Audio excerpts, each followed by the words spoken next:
Personally, I think being able to control your time makes you incredibly successful. Yeah, I think that would also, delineate your happiness factor. If you're able to control your own time, you're probably happier than if someone else is controlling your time. Welcome to Married to the Startup, where every day is a new adventure. I'm Alicia McKenzie, a wellness entrepreneur and digital creator. Alongside me is my amazing husband, George, the CEO who's always ready for a new challenge. We've been tackling the craziness of marriage and running startups for over a decade. From boardroom meetings to bedtime stories, we're here to share the real, unfiltered journey with you. Join us for insights and candid conversations about integrating love, family, and entrepreneurship. This is Married to the Startup. All right, and we are back for episode 9 of Married to the Startup. I am your host, Alicia McKenzie. Who are you? I don't know. It's a deep question. It might take a whole hour. Who am I really? At my core essence, who am I? Who are you? I am George McKenzie. Cool. Today. Tomorrow, I could be somebody else. All right. So we are back for another episode today. And first, I want to talk about some of the feedback we got for the show. And it was really interesting because it was kind of unanimous across the board that everybody hated the intro. Yeah, I mean, it's interesting because we picked the intro before we really knew everything that we were going to be covering from a topic perspective. So once you started listening to the content, it was sort of a mismatch. Yeah, didn't quite match up. That's okay. I always wanted to be a radio DJ, and I think that's probably where we leaned in hard. Yeah, but yeah, I mean, we got some good feedback, and I think we're going to make a change here, and we'll have hopefully a new intro pretty soon. Yeah. So first topic today is we're going to talk about how we define success as a family and how we teach our children to define success. And this is a conversation we have a lot because of where we live. There's a lot of influential and powerful people in the Washington, D.C. area, whether they're sports figures, news figures, senators, presidents, rolling stops in D.C. There is no shortage of fame. And is that fame or is that notoriety the definition of success? In our book, we say no. Yeah, I think from our perspective, we try to teach our children that the definition of success is extremely wide, right? And if you make it very narrow to say that success is defined by money or success is defined by fame or by power, then it really limits, your ability to be successful, right? So if you don't do all those things, you're not rich and wealthy or famous, then you're not successful. Where if your definition of success is broad enough to say that if I am happy, if I am loved, if I have friends, if I am successful in whatever it is that I'm doing, whether or not the world deems that success via monetary value, it doesn't matter because for me, that's success. If I have friends and loved ones and I am happy doing what I'm doing every day or most of the time, then it's a successful life. Yeah. And I think we try to teach the kids that no matter what you choose to do in your career or no matter which road you decide to take, you're still a human. You're still a person. And everybody around you is still, you all bleed the same blood. Until AI takes over. That's true. Until AI takes over. But at the end of the day, just because you're a famous athlete or just because you're on the news, that doesn't make you any better than anybody else and vice versa. Yeah. And it doesn't mean that, those people don't deserve your respect as a human being more than anybody else. Like just because they're living their life on the screen for you or on Sundays for you if they're a football player or baseball player or what have you, that it doesn't mean that every day they're that person. Like sometimes they're just dad and you don't need to be, bombarding them with things that would be what you would do when they're working, right? Versus when they're just being the dad. Yeah. And I think just as an example, there's a little kid in one of our son's classes and her dad is an athlete. And one of our sons wanted to go up to him and I really just want to meet him and so on and so forth. And we're like, but he's at his child's game. Just leave him alone. Yeah. He's not here to be an athlete. He's here to be a father. And you need to learn how to respect that. If we're at a baseball game and you see him, sure, great. Go get his autograph. Go talk to him. Go high five him. But if we're at a little league field and he's just there to support his child, then that's something that I'm teaching our children to respect, that people are people. They don't want to be bothered. Yeah. And you wouldn't go up to, someone else who's, CEO of XYZ company and see him on the sidelines and try to run over and, get his autograph. So the definition of success in our household it's pretty wide. Personally, I think being able to control your time makes you incredibly successful. Yeah. I think that would also, delineate your happiness factor. If you're able to control your own time, you're probably happier than if someone else is controlling your time. And, what we talk to our kids about, and we talk about all the time, that the only thing in life that is truly valuable is your time, because, that's the one thing that once you spend it, you can't get it back. Like money, you can always make more of it. Time, once it's gone, it's gone. Absolutely. And even though we do have small children, yes, we're not solely in control of our time, but I think we've got a pretty flexible schedule and we're able to dedicate time to the things that we want versus the things that we need to do. Yeah. And it's back to that broad definition of success. So controlling your time, it's not 100% of the time, right? It's trying to get to a point where you, for the most part, live a life that you intend to live and what you want to do. And your time is how you support that. Sometimes, we all have to do things we don't want to do. Like this morning, I had to wake up at 4 a.m. to let my dog out because he just probably ate something that didn't agree with him. So he was going crazy and I had to, be up from 4 to like 6:30 dealing with him. So not something I want to do with my time, but you get through it. Yeah. You choose your hard. Choose your hard. I like that. Choose your hard. And then you sent me an article, which it was a pretty interesting read. And I'm just going to read this little snippet because I think it's something that we talk about often. And it's, dear teenagers, a Harvard study found that 99% of our success depends on one thing, who you associate with. You may not realize it, but you're like a chameleon.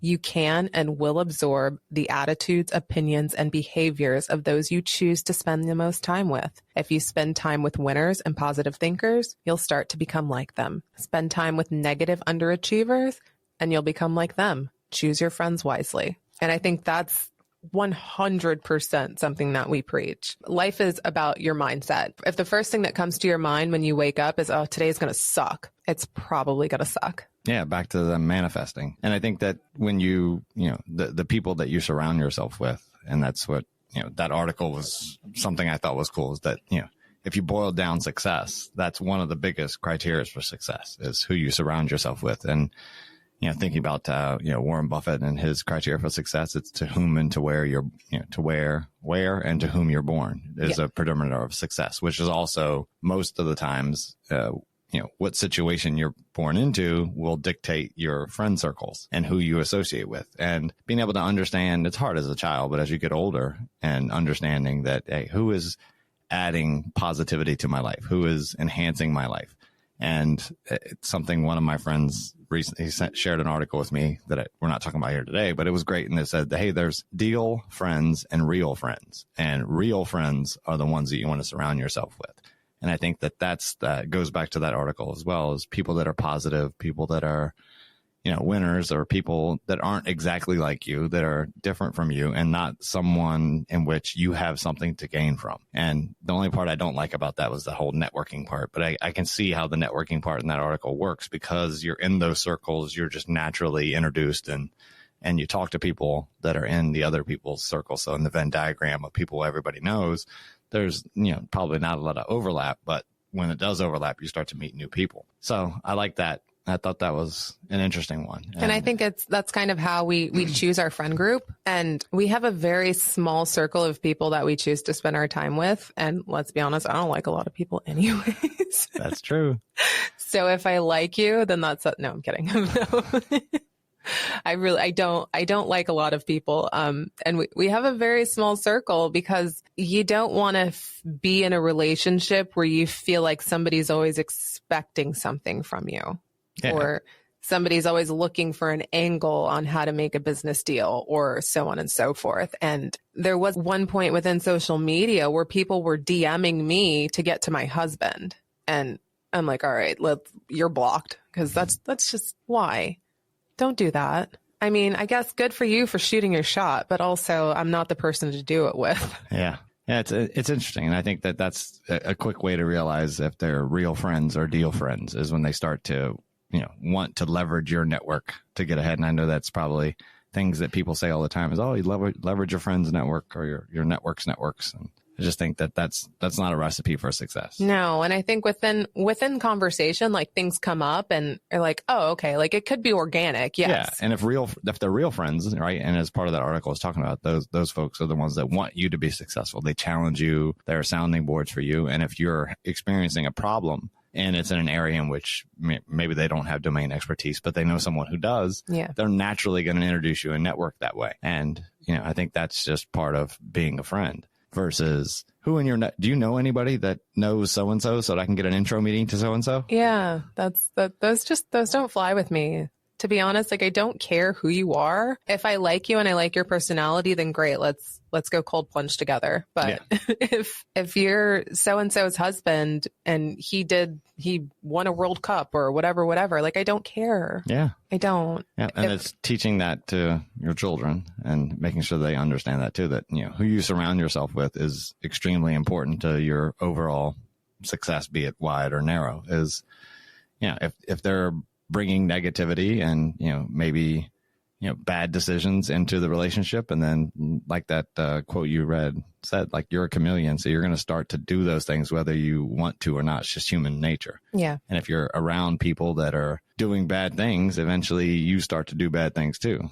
Yep. What's the one thing we say to Ava when she leaves the house? Yeah. Make good decisions. Make good choices. Yep. That's it. Just make good choices. And, yeah. And I think that, to tie it back to a business side of it is when you are an entrepreneur and let's say you're starting a business, that's those first hires that you have, go into who you're surrounding yourself with, who you're starting your business with. Are these people that add positivity to the business and to that relationship? Or are they only bringing one thing, or are they a mirror copy of you with your exact same belief systems? And that most of the time is not good.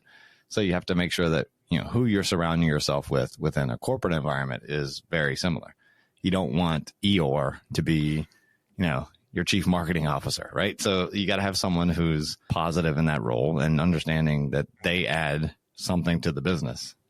I look at a business almost as if it's its own living thing. It's its own, relationship dynamic with all the owners or the leaders, and you all have to bring something to the business and then also be able to have that relationship where you can grow it. Absolutely. And I think like tying this back, like within our friend group, there are a multitude of different opinions, different political landscapes. Like I feel like our friends they're very diverse in what they believe in and how they think and their political views and so on and so forth. And honestly, I don't even know what I categorize myself as anymore. I'm not quite a Democrat. I'm not quite a Republican. I think I'm like this hybrid in between. There aren't really any good choices, but if you have to pick one, honestly, I don't even know. But I think within our friend group, it's very similar, right? There's no straight down the line Republican to Democrats anymore. And I like that. I like that we're able to have these hard conversations within our friend group. And yeah, we may not agree, but I think it's important to have those different opinions, because if you're just in a sounding board or a room where everybody thinks like you, like there's no growth. Yeah, you're just in an echo chamber. And then, I think the perfect example of that is social media, where, you get down this rabbit hole where the algorithm will feed you the data that it thinks you want to read, which will all be similar to what you've already read in the past. Exactly. And then all you're exposed to is one side, which, as you get deeper and deeper into the readings, it's going to be more and more skewed that way. Yeah. You don't get a balanced debate over anything. And it doesn't have to be politics. It can be anything. Like having that friend group or having that, leadership group. If you decide, let's say in a business setting, hey, we want to launch this new product line, or, we want to go after this new market segment. Like having everyone that just says, oh, that's great, we should do that. Oh, that's an amazing product, we should do that. That market segment is right for us, we're going to crush it.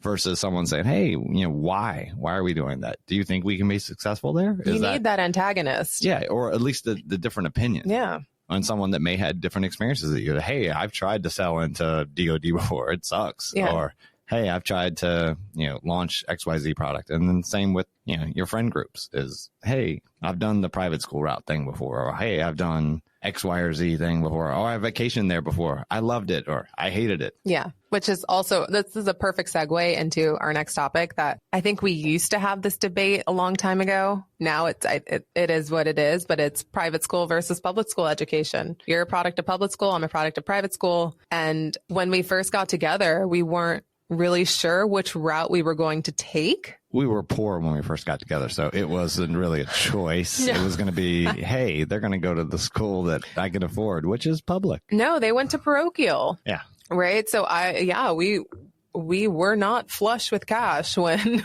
we first got together, but Ava went to a parochial private school, and those are typically more cost effective. But we were still we didn't live in the greatest area, and I wasn't comfortable sending her to the public school. And then when we moved, we pulled her from the parochial school and she went to public school for a little bit. And then she ended up back in private and then back in public. So I think Ava's like the perfect testament of she did both. And in this area, you really can't go wrong. Yeah. Right. Like we've got some really, really strong public schools in the McLean and Northern Virginia area. And we've got some great private schools. Yeah. And I know that's not the case for every environment or every locale, but we're fortunate here. And I think it's interesting. And, I was pro public school because I think you get exposed to diverse thoughts. You get exposed to diversity because it's whoever lives in that. Did you have a private school where you went to school? Yeah. Was there a private school? Yeah. What was it? There's a couple. Woodbury Forest is one that the boys went to. Okay. It was high school, not elementary. Yeah. And then I think there's a Christian school somewhere. Okay. But most everyone public. Yeah. There weren't a lot of options. No. Yeah. Yeah. But I think public gives you that. And then, if you're, my view, if you're going to be that top 10%, you're going to be that top 10%, right? It's not going to matter that public school is not going to make you the top 10%. Yeah. Or a private school is not going to make you the top 10%, that it's you. And, maybe how high up you get with that top 10% is probably better in private, where you get exposed to more and you can learn faster because of the, let's face it. I mean, the way that they weed out people that come to the school, right? So it's almost preaching to the choir, so to speak, that, it's easy for everyone to make good grades because you've vetted all the people coming in that they're all capable of making good grades, versus public where it's, you get what you get. So whoever lives on that street is going. I think a bright kid is going to thrive anywhere. Yeah. And I think the thing that got me, one, when Michaela got in, you're like, okay, I guess we're going here. But talking to other people that have had kids that have gone through private, when what they said was, one of the guys I talked to, his son needed that extra support. And because of the private school environment, he was able to get the extra support with tutoring and one-on-one, because the student to teacher ratio is much lower. Mm-hmm. And everyone's vested in your success, where in public school, the teachers are vested in your success as long as you can pass the test. And, kind of public school moves at the pace of the slowest child. And, it's hard because of the ratios. If you're doing, 20 kids per class or 25 kids per class. I think it's more like 30 kids per class and one teacher, how much time does he or she really have to help that struggling student? And then it becomes the parent's responsibility or outside tutors or something else to help drive it, where in private you get more of that. So, I mean, if the child needed that extra help, what was there. Yeah. And if you can afford it, then why would you not? Absolutely. We have 3 kids in private school and we have 1 in public, and the one in public is thriving. Like she's doing great. Like I wouldn't change a thing. I think her high school experience has been so great for her. And honestly, if I could get our kids to go to our for high school, yeah. Right. Yeah. I mean, she's had the typical high school experience of what you would think is Friday night football games, like the student body comes out, paint their face, it gets really exciting. And the same with volleyball. And like it is a community aspect in the school around athletics. And which is so funny. It's not like they're great. It's just that. But I was talking to a mom who is from the Midwest, and she's like, you think this is a big school on a Friday night? She's like, I'm from the middle of the country. This is nothing. And I'm like, well, all we know is private school. So this is amazing. Yeah. Right? Yeah. Like private school games are at like 4 p.m. on a Saturday. Yeah. And it's attended by parents of the athletes. Yeah. Basically. Student body. It's not a student body thing. No. They tried with Friday Night Lights to make it a thing, and maybe it is. It got better. We didn't go, but so shame on us. But yeah, it's definitely a different situation. Yeah, and, it might not be the Midwest, but Yeah. it's still pretty cool in our book. Yeah, the private school, public school debate. I think it's funny because even in the private school, having conversations with other parents, they have a similar debate structure because when, if they were public school, bred, then it's like, hey, I don't know why we're spending all this money to go to a private school. We can get the same education. I didn't get the private school education. I turned out great, but you probably turned out great because you were that. You were going to turn out great regardless. Right? Yeah. I think if you're a bright child who's a good self-starter and easily like internally motivated, then I think you're going to thrive anywhere. Yeah. And then back to the peer group thing. So, because of the vetting process, the peer group you're going to be exposed to in a private school versus the peer group in a public school is probably, the ingredients for success is probably higher in the private school because of the people that you will be around. Yeah. I feel like the odds, though, aren't in our favor. We have 5 kids. One of them's bound to be a screw up. It's possible. Which one's it going to be? Yeah. We can all take bets. Yeah. Yeah. Seriously.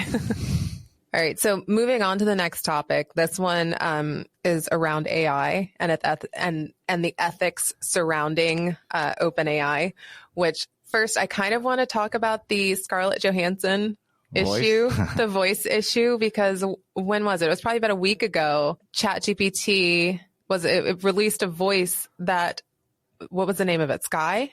I don't remember. Maybe. But yeah, it sounded a lot like ScarJo. It sounded a lot like Scarlett Johansson. And the issue was that when they approached Scarlett Johansson to use her voice, she said no. So then they came out with a voice that sounds eerily like Scarlett Johansson, but they're saying that it's not her and they did not intend for it to sound like her, and she sued them. Yeah, I guess, it's a perfect tie into their, ethics and governance board where, you would think that an ethical company would approach someone to be the voice, and when they said no, you would go a different direction, not let's leverage AI to create a voice that sounds exactly like the person we want to use. Yeah, exactly. And then when we tweet her that this new voice came out, but it wasn't meant to sound like you. It was just it was a coincidence. Yeah, what a happy coincidence. Yeah, yeah. So yeah, I think the ethics and AI, it's walking a thin line right now. Yeah. And I think that the article that I shared with you with some of the whistleblowing about the internal governance boards within OpenAI and the fact that they're all,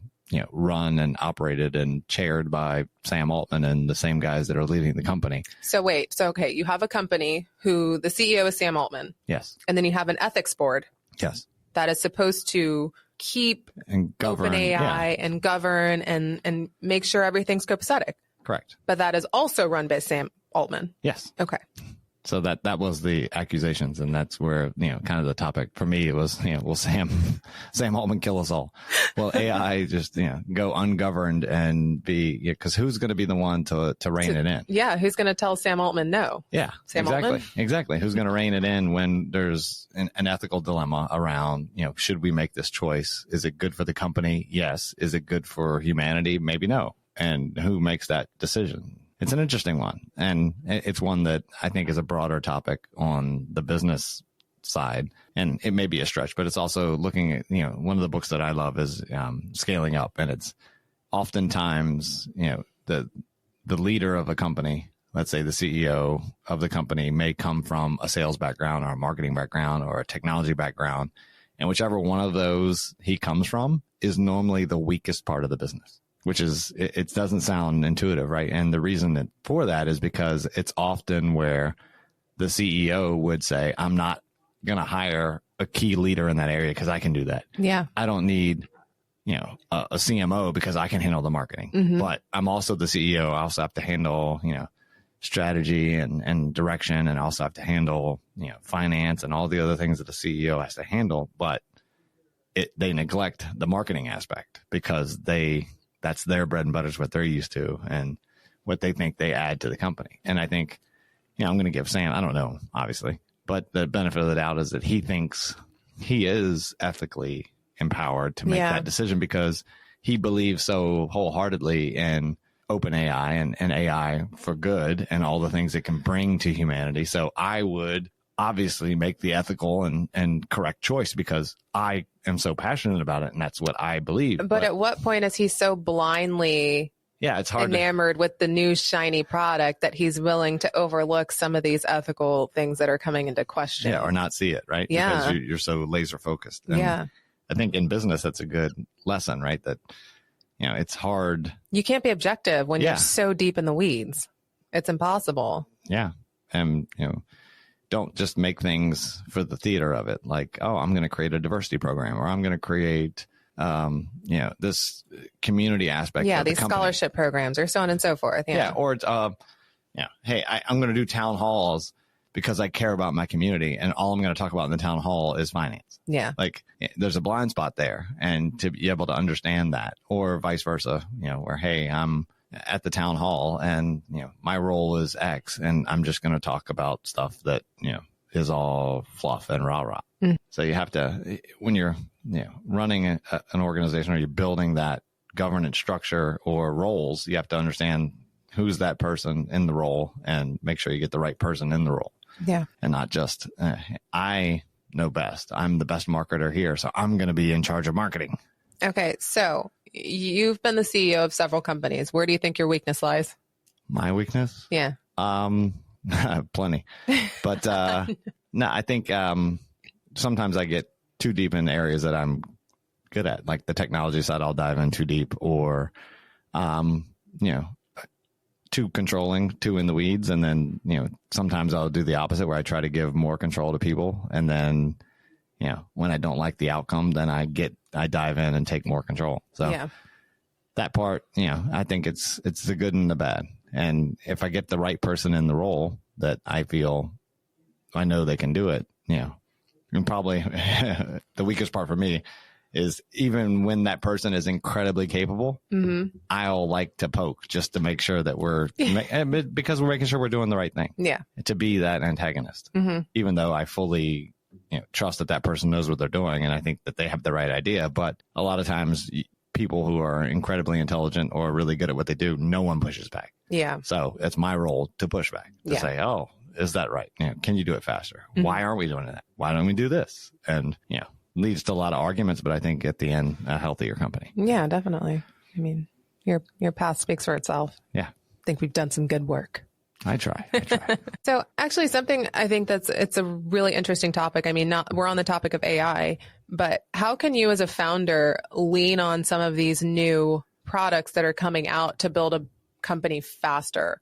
Right. Because I think you're seeing a lot of people really, they're definitely leaning into the idea of using ChatGPT or using some of these AI powered tools to help grow certain aspects of their business. But then you also see that when people are coming to banks or they're going to private equity and they're asking for money, they're asking for less because they are using these AI powered tools. Have you seen that? No, not particularly. But I mean, I've read a lot of stuff about that. That's what I mean.